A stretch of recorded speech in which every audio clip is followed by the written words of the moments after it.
Anyway, talk about making money. We're going to go to Mark Cummins here in just a second. He's the CEO and founder of Pointy, easy for me to say, so www.pointy.com. He's in our virtual green room right now. I just want to say a quick shout out to everybody who got to work today to try and make some money after that Super Bowl had everybody on the edge of their seat. You can bet everybody but Vegas made money. 41-33, Philadelphia Eagles the winner there. Mark Cummins came to work because he is the boss after all. Mark, thanks for popping on. Thanks for having us. So let's talk about Pointy, a fact that when I was doing some research on this, and my man, the producer Fish, helped me with this, the fact that you help local retailers get their products online, I mean, this is so not where we're headed, where we're going 100 miles an hour. Are you kidding me? And the idea, if I'm correct, is retailers just plug in a Pointy device and then the complete contents of their store is, wow, displayed online automatically? Really? How does that work? Yeah, I mean, that's it. So basically, we help local stores display all their stuff online. So they have this little device that connects up to their barcode scanner. And whenever they scan a product with this device attached, the product's just going to go straight up on a website that we create for them. So it makes it really, really easy for a small store to get all their products listed. And then we sort of link up with all the search engines. So if you go to a search engine and search for, you say, where's the nearest store that sells, face paints or something. Right now, you don't really get any results. You just see Amazon, other e-commerce websites. We help the local stores pop up in those search results. Right. So I would imagine local retailers would love you and love this, correct? Yeah, it's got a great response. So we're, in all 50 states now. I mean, there's retailers all over using it, growing very, very quickly. So yeah, I think we found something that retailers, fills a need for them, and that they've responded very well to. Tell us a little bit about the technology, more specific about the technology behind it and the development of that. You obviously have a background steeped in this because you spent years at Google post-acquisition. You worked on the visual search team. You studied engineering and computer science at Oxford, where you graduated at the top of the top, and you have a PhD in robotics also at Oxford. So you obviously, like I said, get this and understand the technology aspect, and we're talking about IT. What was it like as far as the development phase, and what were perhaps some of the bumps that you encountered that you just soared through? Yeah, so that's right. It's my second company. So first time around, we sold the company to Google, and it became part of their search engine. So especially doing image analysis. And I worked at Google on the search engine team for a couple of years, and it kind of felt weird to me that, I could search everything on the internet in half a second. And there were still really basic questions like, is this product available in the store, 1 block away, that you can't answer. Google doesn't know the answer to that question because the stores aren't linked up to the internet. And so I thought, well, somebody needs to solve that problem and help those small stores, compete with Amazon and other, online giants sort of eating their lunch. And so we kind of thought a lot about, how can we do this and how can we make it really, really easy for the stores, because that's the key, right? Like small store owners don't have time. They're very pressed and they haven't really got, a lot to invest in e-commerce. So we have this device that they just plug in, and, getting it to be that simple was a huge engineering challenge. But we sort of done all the hard work, so they just plug it in and literally that's it. It takes about 2 minutes. Whenever they scan a product in the store, it's going to just, basically connect that information online and say, okay, this store has this product. And now if somebody's searching online and says, where can I find this thing?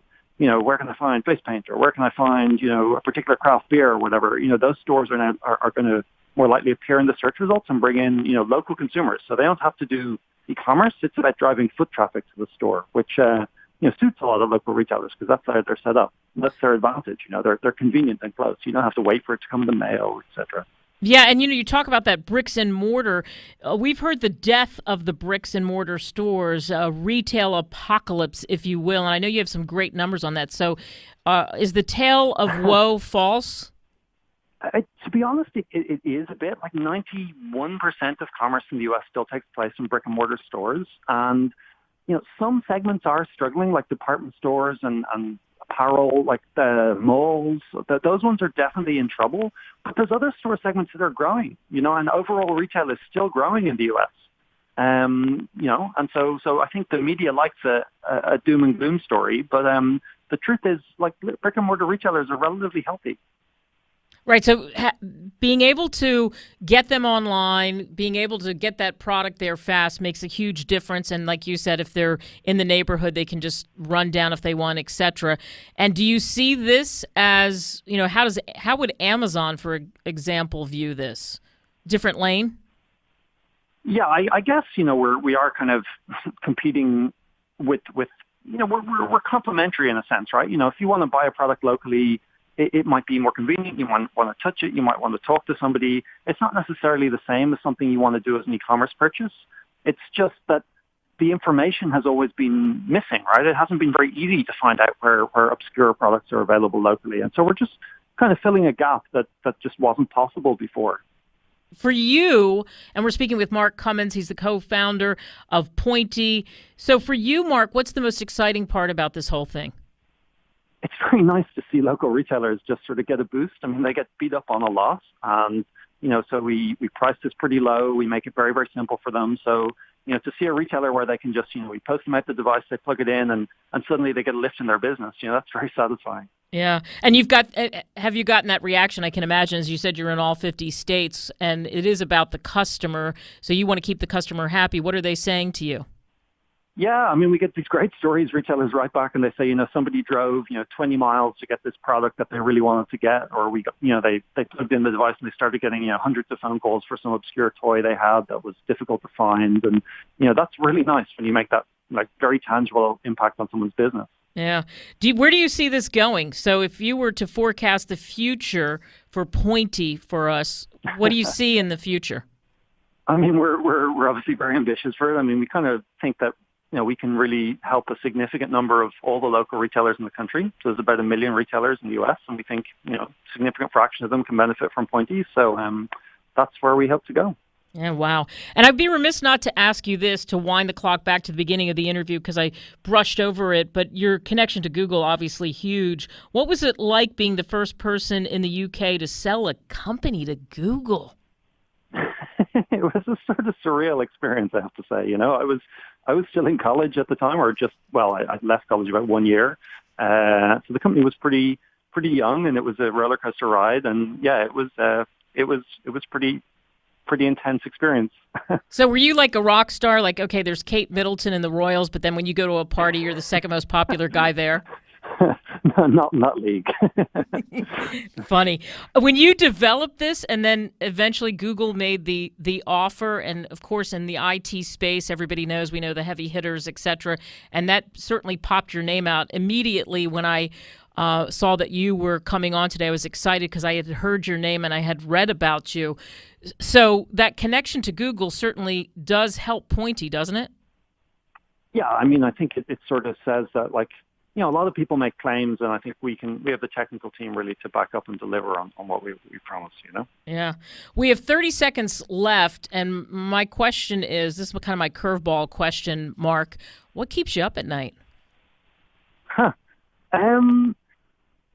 a hard one. I mean, I guess running a company, you're juggling a lot of balls, so just making sure that we keep all those things in the air. That's what keeps me busy. I understand that. I've been juggling today, too, as well. Mark Cummins, what a delight to speak with you. Thank you so much. Thank you very much.